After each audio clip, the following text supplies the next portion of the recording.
All righty, folks, we are back with the OG, the person that actually started the new investor series, Mr. Kyle Dorn. How you doing, Kyle? Doing good. Thanks for having me. How are you? I'm doing very well. So, Millennial Mike told me the other day we should do a series with new investors. You were obviously original. We did our first discussion back in August.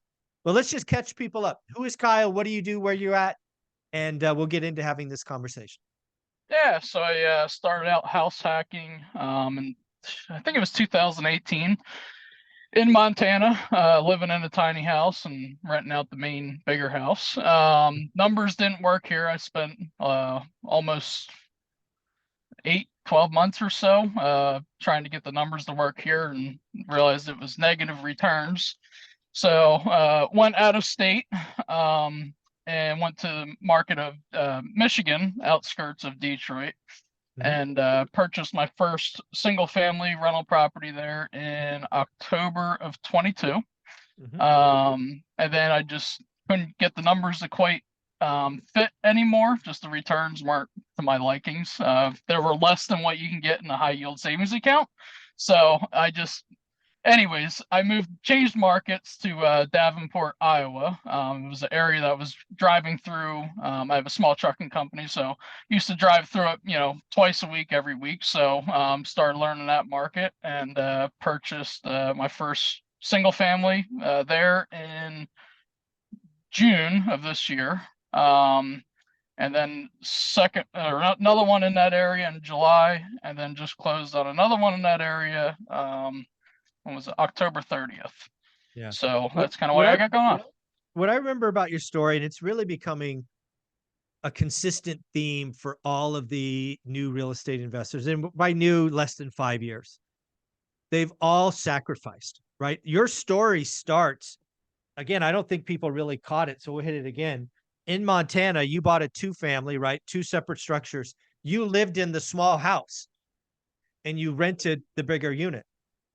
Yep. Others have been on the channel talking about house hacking, a standard duplex side by side. Uh, Denzel, whose video went live today, sold his house, bought a duplex, right? Like Anna Kelly, who sold her house in Texas and bought a fourplex. The journey to wealth, the journey following one rental at a time.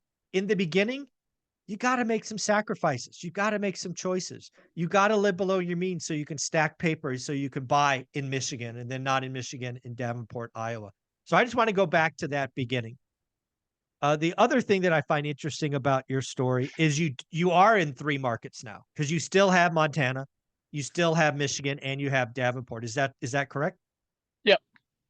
Right. Why don't you tell me about the last deal, the one that just closed in October? What are you finding in Iowa these days? What's the deal look like? Return wise or No, just what you pay for it. Is it a house? Is it a oh, duplex? Just okay. the Yeah. basics. They're all single family houses. This last one is it's a 3-1. Actually they're all 3-1s except for the one in Montana. It's a 2-1. Okay.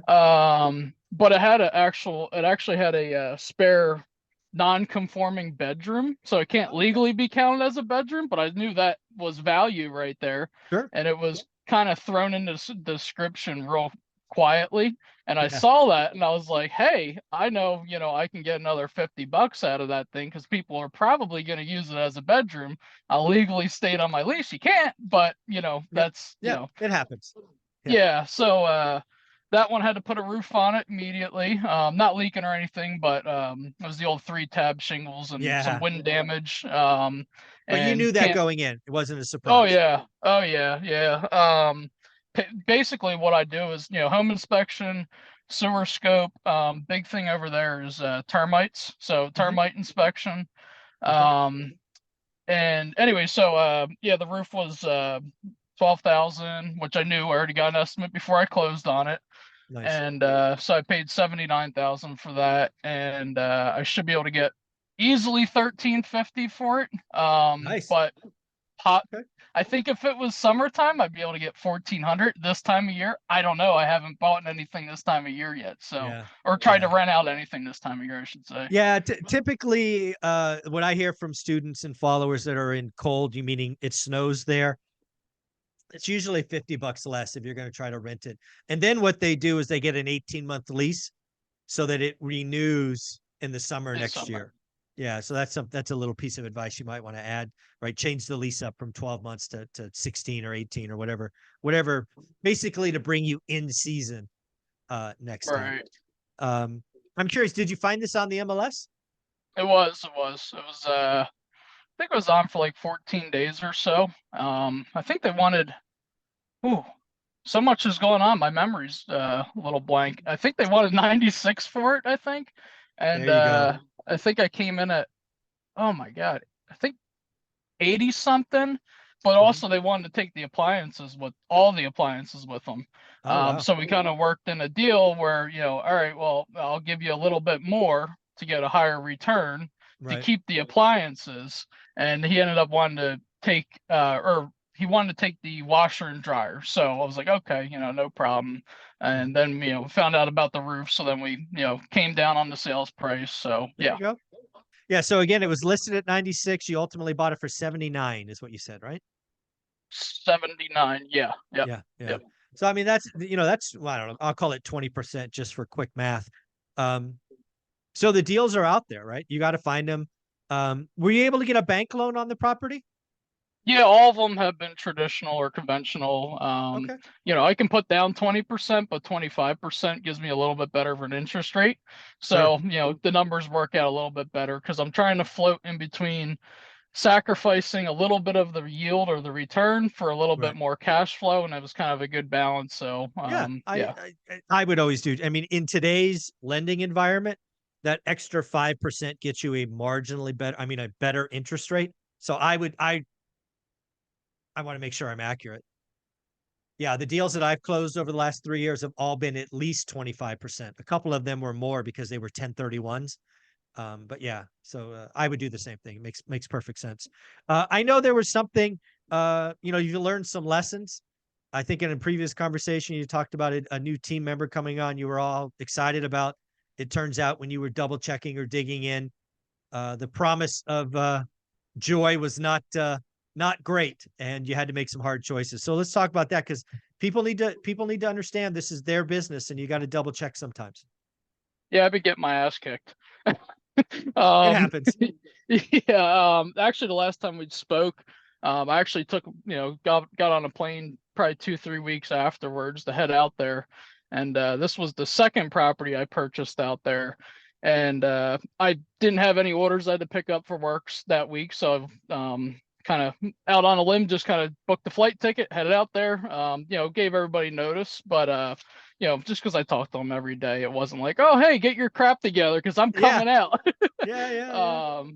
So no, I came out there and the second property was a little bit, I would call it a light rehab, I guess. Sure.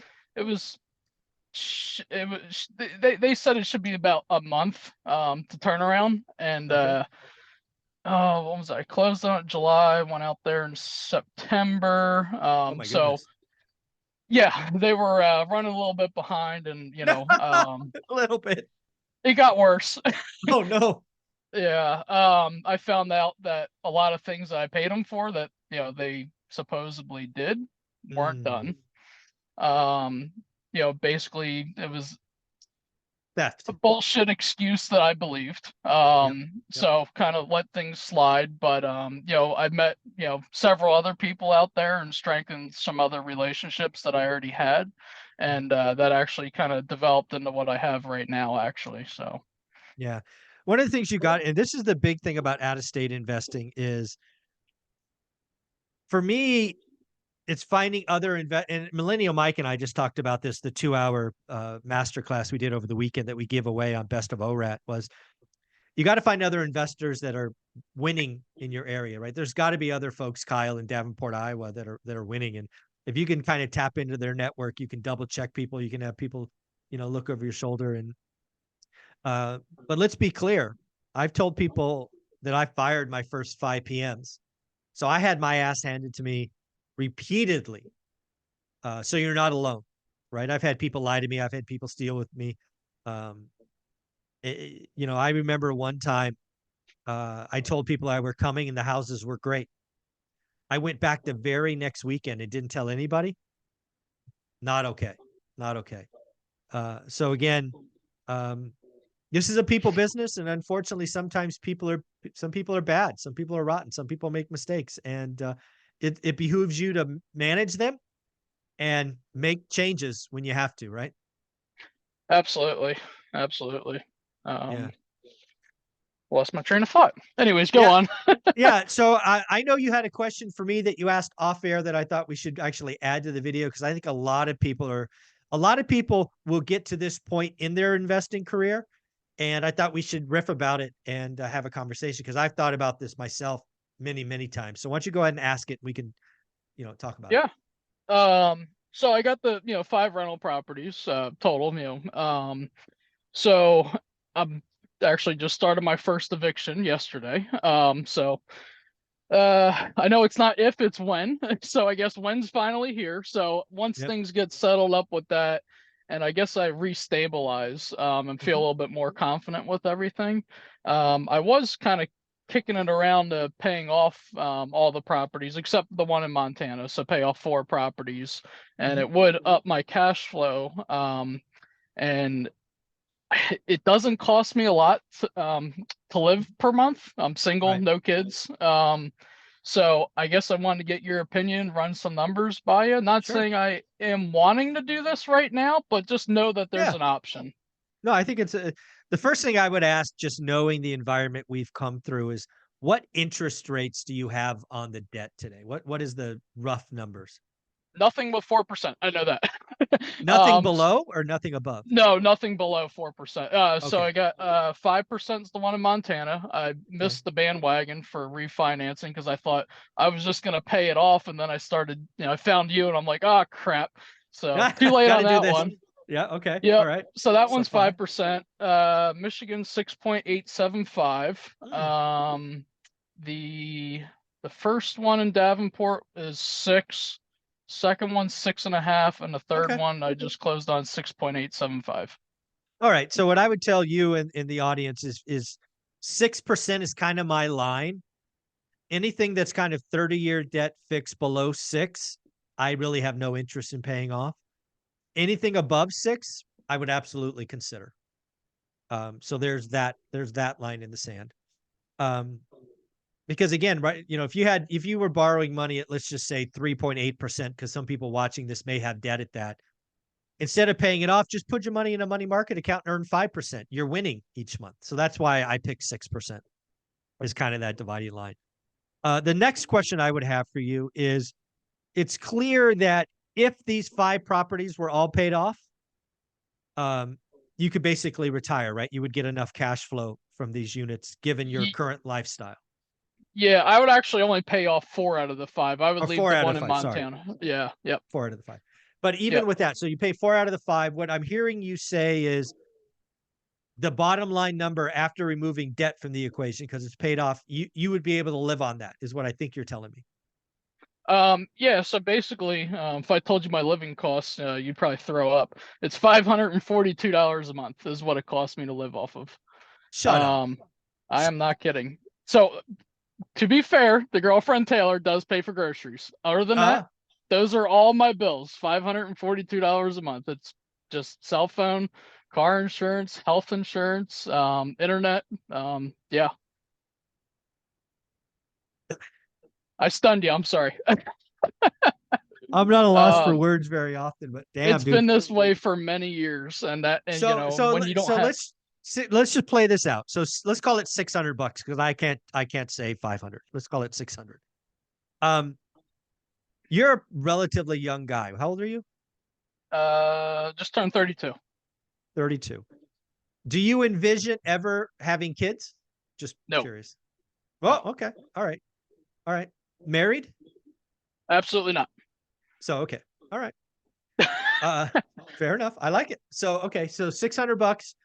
Um are there any things that you see in the future that might change that? Like, are you going to get, like, are you going to not live in the bigger house in Montana? You'll eventually get a bigger. I'm just looking like over the next, like anything that's going to double that 600 that you can Nothing. envision. Nothing. Nothing. All right. All right. I'm still shocked. $600 a month. That's good. So, okay, so let's play this out. So let's assume the four are paid off. Mhm. What do you think the monthly net to you after reserves and all of that Yep. would be? What do you think that would be? So I figured you'd ask, so I got it all written down. So right now, the cash flow is 1453 with debt on everything. Mhm. Um, if I paid off everything, it would be 3,000, between 3,000 and 3,100. That's Yeah. cash flow, after I take out 15 to 20% for repairs, maintenance, Yeah. vacancy, capital All that. expenditures, Yeah, because all you that. still have that. Yeah. Yeah, and then I would still have, just call it, 100,000 left over. And then I'd probably be selling off my trucking company, so that would probably be another 170 right there. Just in truck and trailer, and All right. basically, So okay, let's play this out because you're basically with all the extras, you're 5x your living it costs. You're making three, you need six. You're 5x. That's a pretty good number. That's a really good number actually. Um, what would you do? Because that's something that often catches people is like, okay, I don't have to work anymore, but then you pick up these habits that cost money. Like what would you do? What would Kyle get excited about? Because you got to do something. um, I've always lived frugally, so I don't even know, to be honest with you. There's stuff around me that I can do, like kayaking, and You riding can only mountain kayak bikes. so many days. That's You, true. That's you, true. so what I Um, would tell you to do, this is my story. I'm probably 3x, maybe even 4x on my when I'm 45. I don't plan to retire until I'm 50. I'm happy go lucky. I have a bad day at the office. I quit on a moment's notice. Don't do that. Spend the next 3 to 6 months, Kyle, trying to answer the question, what could I have purpose? Now you could find purpose in lots of ways. You could be a soccer coach. You could you could teach driving skills. Whatever you do doesn't have to make money, doesn't have to make a lot of money, but trust me, you can't kayak, you can't play golf, you can't do these things enough to consume your day. What I found after quitting is you have to find a passion. It doesn't have to consume your day. Like what I do here on YouTube, it's 3 hours a day, 5 days a week, 15 hours. That is enough for me to feel like I'm giving so that I can enjoy the rest of my life doing whatever the hell I want. I could take a month off in Asia. I could take a month off in Europe. You have to have something that you're working towards. So I would tell you to sit back and figure out what you could do. It might just be coaching sports. It could be teaching driving to 16-year-olds. I don't know what it is, but until you can answer that question, don't do anything.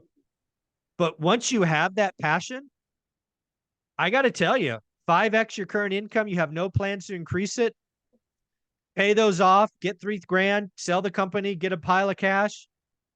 Not a bad life, but you got to answer that question. What am I going to do when I don't have the company? Because trust me, you'll get depressed, or at least that's what happened to me. so I actually only work 2 days out of the week as it is now. You know how I many know, people are sorry. going to hate you right now? No, I'm sorry. So I do. Honestly, I've been getting my ass kicked with the real estate stuff. So I've been very preoccupied with that. But the girlfriend Taylor wants to start her own detailing business, cars and pickups and whatnot. So Okay. that was something that, I would probably get up and going and help her with, Yeah, that could be part something. time, and Yeah, might turn into, hey, I'm here to help you. I don't have to, but right. hey, I got nothing else going on. Yeah, That was the something only like thing that that. came to mind. Yeah. Yeah, but again, I would give that some honest thought. Like, do you want to coach? Do you want to mentor? Do you want to if you could find that little and it doesn't have to take a lot of time, just a couple of days a week, 4 or 5 hours. Because as human beings, I truly believe we feel like we have to feel like we're contributing somewhere just to feel good about ourselves. Staying at home, sitting on the deck, drinking a Coke or whatever, watching Netflix all day, not a great existence. Just because you can doesn't mean you should. Um, But yeah, in your situation, if you could articulate to me what you would do, I got to tell you, I might pay them all off, sell the company, and move on to the next chapter of my life. I might do that. Gotcha. Would you so the only number I didn't include, which would Mhm. up it, would be, basically the cash sitting in a high yield savings account making 4.5%, 5%. So it wouldn't be just 3,000. It would be probably, Yeah, scratching the surface at 4,000. yeah. It's Um your five extra. If your living expenses are $600 a month, I just can't say 500. 3,000. I mean, if you're five extra living costs in passive income, you know, you could do it. Absolutely, you could do it. hmm, okay. It's I think what I'm hearing from you is you gotta spend the next couple of months getting the portfolio right. Sounds Yeah, like for you're in sure. some I you're gotta in some stuff. restabilize. Yeah, yeah, yeah. Restabilize, and then I would probably spend that time. For me, I always have to get in a quiet place and think about it. But if you could articulate what you're going to do when you change the chapter, I bless it. I bless paying them off, moving on. Yeah, makes perfect sense, I think. Okay. Yep. Yeah, that's good advice. Very cool, Kyle. Well, do me a favor. Do you have a social media presence? Where can people follow you? Where can they ask questions? I think you're in the private Facebook group, so if somebody wanted to reach out, they could do it there, of course. But Yep. where can people reach out or follow you? That's really all I have, to be honest with you. That, Okay. or you can email me at my last name, Dorn, DORN 453 at gmail.com. Very cool, folks. Well, if you're in the private Facebook group, he is there. I don't know about you, but I think I would have to ask him, how the hell do you live on $600 a month? I think you should do a post in the group once this video goes live, just documenting, because I think you're just going to blow people away. It's shocking. Sure. Shocking. All right, buddy. Take care of yourself. Drive safe. I notice you're in your truck. Thank you. Appreciate it. Thank you. You got it.